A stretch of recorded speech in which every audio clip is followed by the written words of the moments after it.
I remember very well our conversation. I think it was back in the old building, old studio, in 2017, old year, talking about the amount of money that was positioned around the trade, around the VIX trade, and assuming that low volatility would just continue. And you were there giving us these warnings.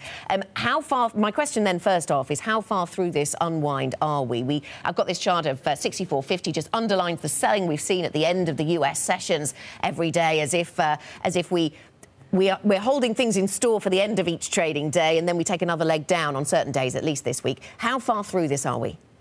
No one knows the answer to this question.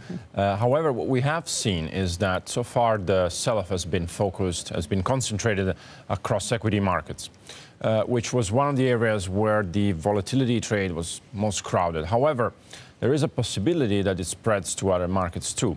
For example, to credit or foreign exchange or interest rates don't seem to be a hedge at the moment. What characterizes this sell-off compared to other ones is that because of central bankers' QE for a very prolonged period of time, the hedging assets, the risk-free assets, have basically disappeared. Interest rates are so low that they're so tight that they're not going to act as a hedge in a sell-off. They're actually going wider. Volatility has been so low for such a long time that it has snapped so high that now it's too expensive to buy. So what worries me is that the reversal of QE, central bankers now telling you that they're not worried, has created an environment where hedges are very, very expensive. And there's lack of risk-free assets in the system. So I would be a lot more worried than Dudley at this time. You mentioned the cross-asset volatility, so we put the three of them together overnight. This is what we've got for you, which is equity volatility in blue, we've got FX volatility in white, and we have bond volatility. Now, look, they're all spiking. But I caught up with the Fed President Kaplan yesterday. He said he's focused on credit spreads. That's where he will be looking for a sort of a second round effect. When you look at these volatility charts, Alberto, what are you going to be looking at as the next shoe to drop? I think the interest rates market and the credit market are still vulnerable. We are still at spreads which are below any historical average.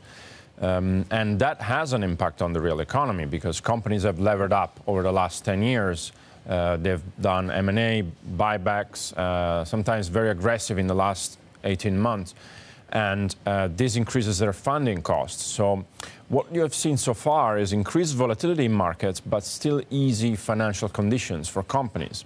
If you see interest rates and credit spreads go up, then you have a contraction in financial conditions, which potentially can jeopardize this recovery. I don't think we want that.